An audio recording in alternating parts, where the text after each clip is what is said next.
Malam 30 September 1965, tepat 6 tahun yang lalu, suasana Jakarta mencekam. Sejumlah perwira tinggi Angkatan Darat diculik, kemudian ditemukan tewas. Peristiwa inilah yang kemudian dikenal sebagai Gerakan 30 September atau G30S. Namun ada satu pertanyaan besar yang masih jadi misteri hingga kini. Mengapa Mayor Jenderal Soeharto selamat, sementara para jenderal lainnya justru menjadi korban? Saat peristiwa itu terjadi, Soeharto bukanlah tokoh biasa. Ia menjabat sebagai Panglima Komando Strategis Angkatan Darat atau Pangkostrat. Jabatan yang cukup penting, bahkan strategis dalam struktur militer. Logikanya, ia juga bisa saja menjadi target penculikan. Tapi kenyataannya, Soeharto tidak tersentuh sama sekali. Menurut kesaksian Kolonel Abdul Latif, salah satu tokoh kunci G30S, Soeharto tidak dijadikan target karena dianggap sebagai loyalis Presiden Soekarno. Latif bahkan secara terbuka menyampaikan kesaksian itu dalam persidangan. Namun, cerita ini tak berhenti di sana. Ada kesaksian yang lebih mengejutkan. Latif mengaku, sebelum G30S berlangsung, ia sempat bertemu Soeharto di Rumah Sakit Pusat Angkatan Darat saat Soeharto menjaga anak bungsunya, Tommy, yang terkena luka bakar. Di sanalah Latif menyampaikan rencana penculikan para jenderal. Anehnya, Soeharto tidak memberikan reaksi, tidak menolak, bahkan tidak melapor pada atasan. Dari sinilah muncul dugaan bahwa Soeharto justru mengetahui rencana tersebut, bahkan mungkin merestuinya. Kesaksian ini diperkuat dalam berbagai catatan sejarah, salah satunya dalam buku Dalih Pembunuhan Massal karya John Ross. Latif menilai diamnya Soeharto bisa dianggap sebagai bentuk persetujuan diam-diam. Di lain sisi, Soeharto punya versi berbeda.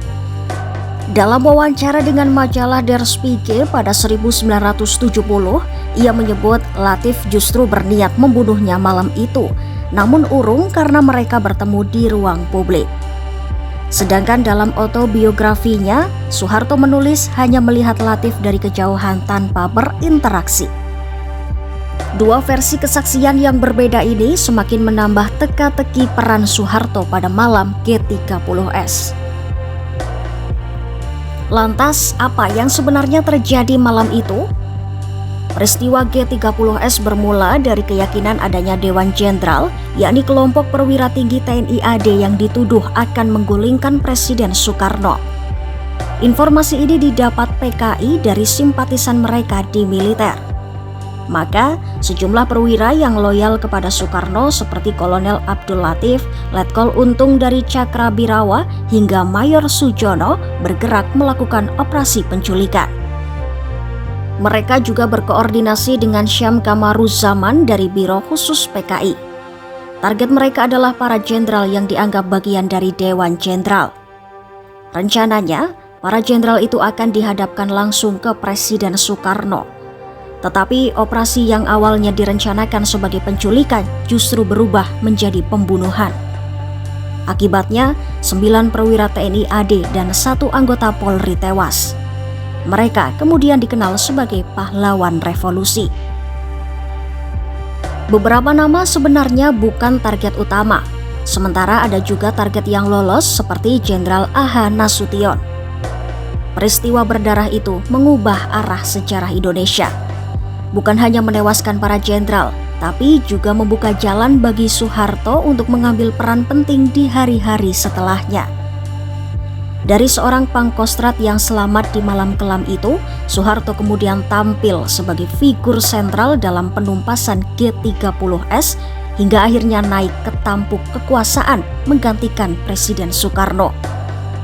Malam 30 September 1965 pun tetap menyisakan pertanyaan besar.